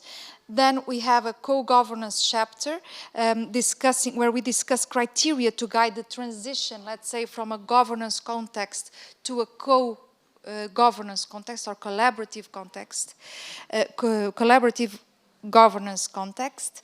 And finally, we have a chapter on the methodologies and tools for participatory assessment, so that the assessment can also be co-created with all the actors that are participating in the co-creation of nature-based solutions. So we try to gather best practices for the co-creation of nature-based solutions at different stages, phases, and scales, and we will be very happy to share the result with you very, very soon. Thank you very much, Isabel. And Gerd, would you like to comment on this a little bit? I think it's well summarized, so I don't have really to to add something there. So just we are really in the final stage, and really, I think everybody is looking very forward until we can present it to a broader audience. And I think it's very valuable, useful for other projects also, because it's in some cases it's also the legacy of the projects, like in Fusikos, how really to transform and transport things that have been elaborated or challenges that have been faced and overcome. So how to transport and transfer it to other projects or other people who are interested to have co-creation processes, to transfer the knowledge that there is, and also to have a legacy beyond some reports that are more related to some to the calls or to the data banks then. So I think this kind of cross-project work is really very valuable to have it together, and also reflecting together on the different topics here with the different perspectives. I think that was a very valuable experience for every one of us. Of course. And would you like to share your thoughts on maybe revisiting projects that we mentioned during one of the discussions? And yes, the fact that there are still open questions and that some monitoring issues. Yes, so I would also strongly recommend or encourage to revisit projects. So in Fusikos we already had the idea of, because we were quite sure that we cannot really cover all stages of co-creation at the sites during a 4 or 5 years period. And already in this project we had the idea of including a concept case, we call it, where already a measure had been implemented. It was the Isar River restoration, and the idea was really to revisit it, also to look at the stakeholders, the changes they had, the changes in mindsets, sharing the ideas, or how perhaps enemies became best friends. So it was really the case at the Isar in some cases, where first of all things seemed to be unsolvable and a lot of opposition, and then there was really the relief and finding good solutions together. So I think that was very interesting.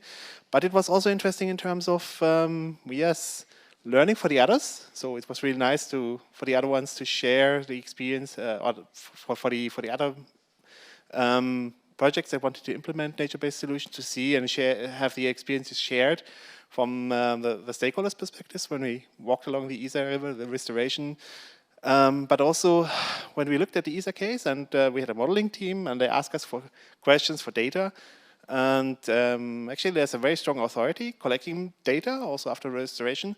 A lot of data was actually missing. Like there was not really done, social cultural monitoring was not really done. Also certain species were not assessed.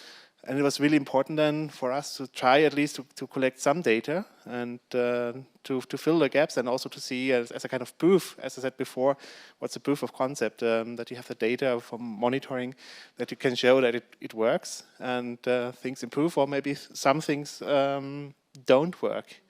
That's also important. So you also can learn from things that have not really been achieved or that became a problem, like for the Isar.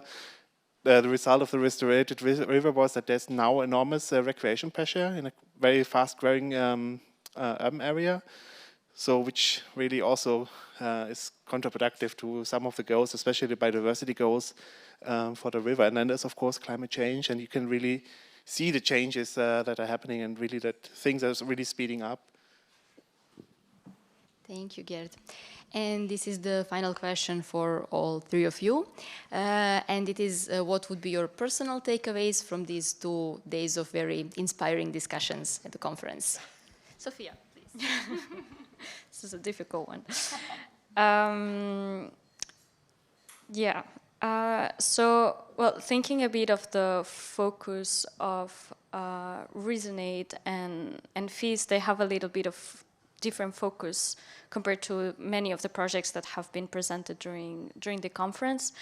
But I feel that one of the main commonalities is about the integration of co-creation processes into the project's work. And yeah, one of the main takeaways that I'm taking from this conference, and that I will bring back to the partners of the project, and especially those that are leading the co-creation processes, are that there is no perfect co-creation process, right? And that challenges keep arising in the process, and that making modifications to the initial plans is okay. And something else that I think that I'm taking from this conference as well is how in these co-creation processes, like building trust takes a lot of time, but that it is a key step in the process of co-creation, and that with that definitely this building of trust will increase the acceptability of the project outcomes, but also the sustainability. Talking about sustainability is also like one of the key questions, how we can ensure sustainability in co-creation processes. And in the context of FEAST, for example, we had a very interesting workshop this morning on co-creation processes to support the transition towards healthier, more sustainable food systems. And one of the challenges that we were discussing is how to ensure that stakeholders can feel like the owners of the co-creative process, right? And many good ideas came out from this workshop, and one of them was about the development of and establishment of grant programs, and so that stakeholders take control over the budget, on how to assign different proposals, or if thinking of how we want to shift behaviors towards healthier or more sustainable diets in a community. It's not only about providing them with opportunities, for example, building a community garden, but also it's about giving them the capacity on what to do with this, right? Because it was really well put by one of the participants, it might be that they don't know how to cook with all of this, because it's possible that they come from a very different food culture, and they don't know how to cook with it. So we need to maybe just teach them and giving them the capacity to do so. So definitely giving them opportunities, giving them the capacity can increase their motivation and commitment to be part of co-creative processes and sustain them in time. These were just few examples, many other good examples brought up, but for the sake of time, I'm just not focusing on that. And and maybe linking it with the importance of having a coordinated policy message towards policymakers.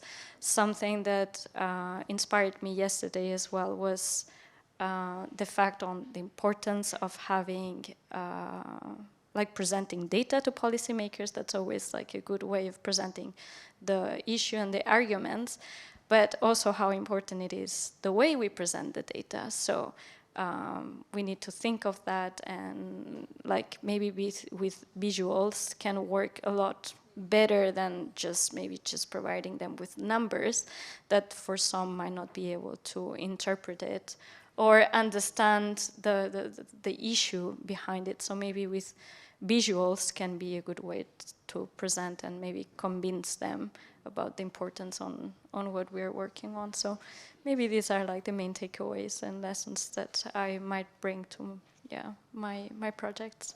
Yeah. Thank you. Isabel? Well, it's a real challenging question, but I tried to think of a pair of aspects that I think were more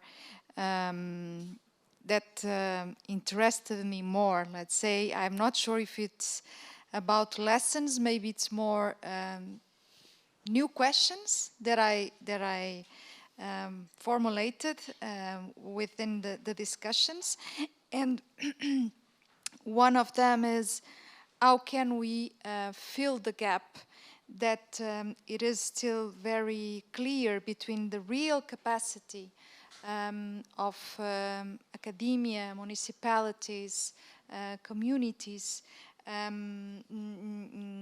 the real capacity to co-create nature-based solutions. Of course, we are demonstrating with our project that this is possible. It is the nature-based solutions have many benefits, and it is possible to co-create them, which is very challenging, but it is possible. But let's say, how to replicate all of this and how to mainstream this approach, this logic, how to embed the nature-based approach in public policies, actions, and activities. I think this is still a challenge, and we still have a lot to do in terms of communicating our success stories to decision makers. So this is the target group that we still need to work a lot to reach out. Then the second aspect that I thought about is very much related with the first one. So how to captivate political decision makers. We don't have much in the room. We have Santiago, but I don't know if there is someone else. I don't think so. There was a subsecretary from Belgrade, for environmental protection, yes. Okay, good. So we had two during the conference. Okay, but we need more, so much more, right? And so how can we...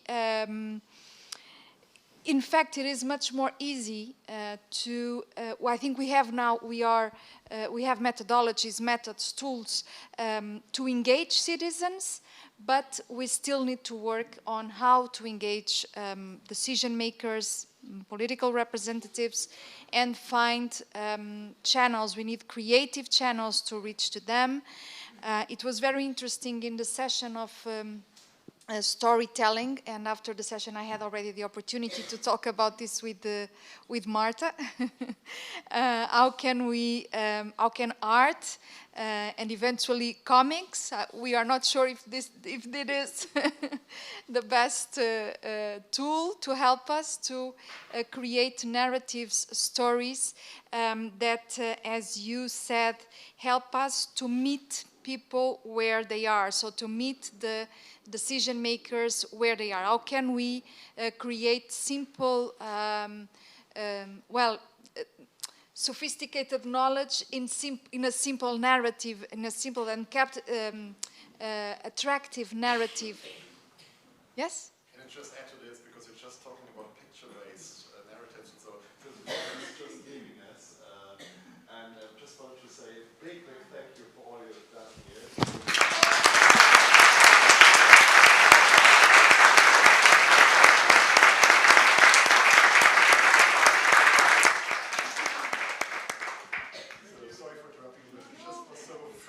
Yeah, it was really the right moment to thanks for the beautiful illustrations. So then also the two more very quickly now. Educational challenges. We mentioned a lot the importance of involving children. I also wonder how can we continue to work with children and youth, but without forgetting to keep communication targeting the adults that are responsible for their education, including their families and the teachers. I think it's a community, the education community, that we still, there is still room to work on the relevance of nature-based solutions within this community. And finally, the importance of reinforcing a continuous cooperation with sibling projects, as much as we are doing here today, as we did in Task Force 6, but also, as I said already, with the rich experiences from the Global South. There were some things I heard here and there. I think we still we need to reinforce those dialogues. Thank you. Thanks a lot, Isabel. And Gerd, please. Okay, so what I found really inspiring over here at the conference is it's really striking to have all the different disciplines here to exchange and talk and really getting together nature-based solutions, moving forward, getting them on the grounds, and really I learned a lot of things in the last 2 days. Yes, but there's something that is still, well, kind of homework for all of us, I think. Yes, we need to share and also transport the importance and also the urgency to get things implemented on the grounds. And we need to reflect how to better really reach out to everyone outside. So we are living in a kind of filter bubble here in our nice, comfortable nature-based solution filter bubble. We discuss exchange. But we need to get out and reach out and really get it on the ground that people will implement it, and we need to implement them in much larger scales. We have to think big, really. So time is running, challenges are pressing, and we need to get them on the ground. And what I was really inspired in, so how can we reach out beyond our scientific papers that we have to write, the policy papers, or I think we are quite good in these kind of things, but really to reach out much further, and I found the session on storytelling very inspiring in that terms, really to have these kind of visuals. I know as we are maybe not that emotional, but also perhaps transport emotions, and I thought it was really a very, very good experience, and we should learn from that one and really spread out the word about nature-based solutions, spread the seeds to get them on the ground everywhere. And finally, also, what is important is also what we see with our stakeholders. We need more hands-on cases, so things that have been implemented. So thanks to the projects that we have, so we could do already something, so there's maybe small, perhaps something as a kind of seed, so that things get bigger. But really the hands cases are very important, and to share that also with the stakeholders present, to share their experiences that they made.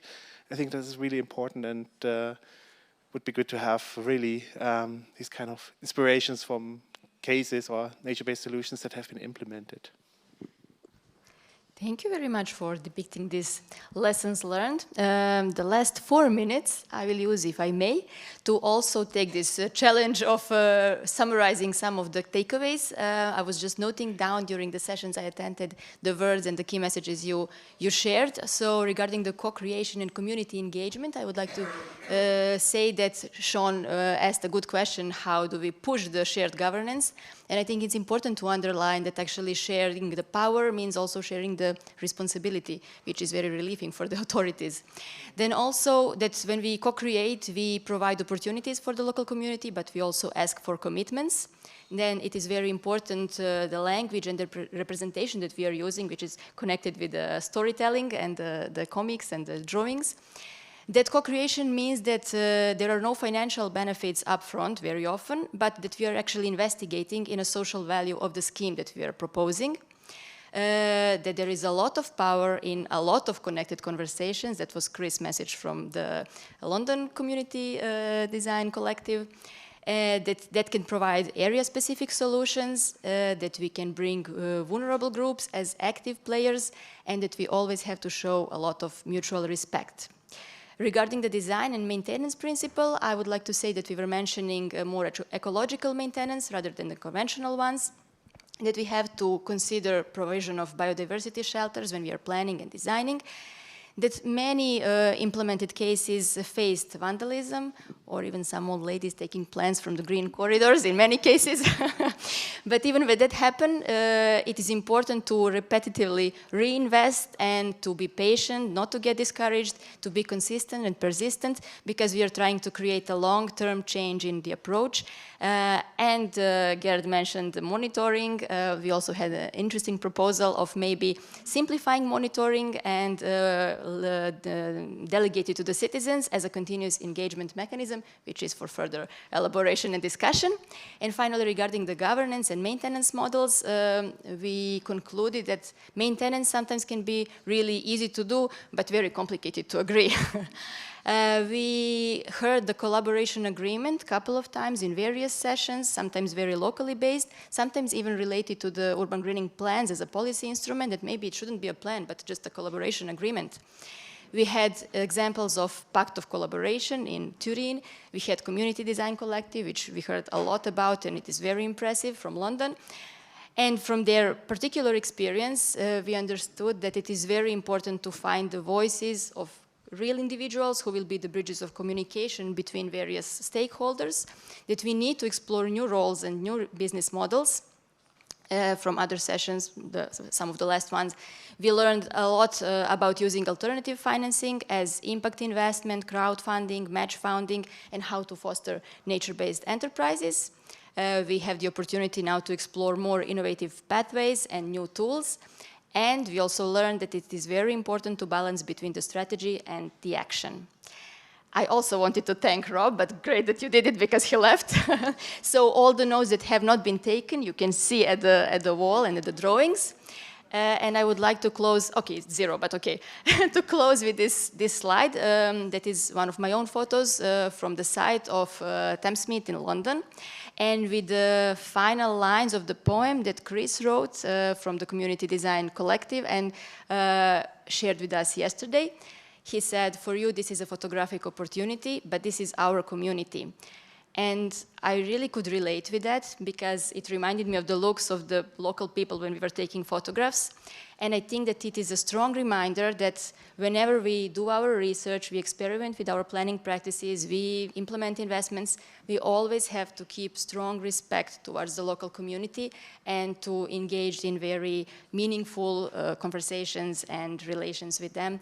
And I think that all that we have heard in the last 2 days really evidence that Clever Cities project really managed to do that, and it was really successful in this.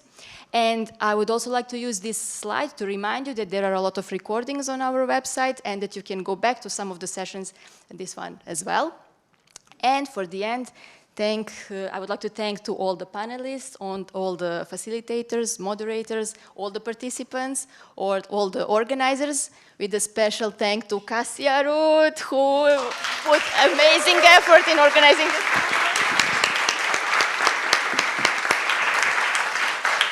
And our infinite gratitude to Martin, our coordinator, the most fantastic coordinator in the world, who really managed to make strong bonds among all of us and who created a very safe and friendly space for us to explore and to learn and to progress. Thank you, Martin, and we all hope for the Clever Cities Plus. Just no pressure, but thank you all very much. And Martin, would you like to say something? Well, thanks a lot, Anna. Actually, you said everything I wanted to say, but this is perfect. You made a much better summary and resume than I could have done. Just a big thank you from my side. It was such a pleasure to have you all here, really. I hope you enjoyed the conference, the venue, the dinner, the talks, the meetings, the exchange with the other. Have a look at these pictures again. I recognize Sean, I recognize Alice there. I recognize myself with even more hair than on the first day. Tomorrow I would look like Alice Rail, actually. And so have a look there. And, well, thanks again to all of our speakers, our session organizers, and, of course, a big, big, big thank you to our really impressive technical team. A big round of applause for them.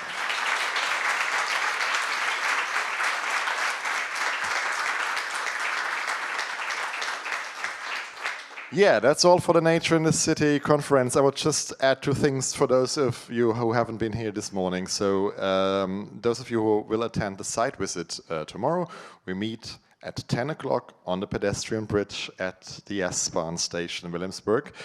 We take the train at 10:18. It's an S3 train. And if you're coming from the city and don't want to get out before, you can also take this train already from the central station. It leaves at 10:08. You can ask me again afterwards if you didn't manage to memorize that. And for those of you who are part of Clever and will attend the Clever Assembly, our internal final meeting tomorrow, we meet here at 1 o'clock right here in the same venue. Thanks a lot. That's all from my side. Thanks a lot again. Bye.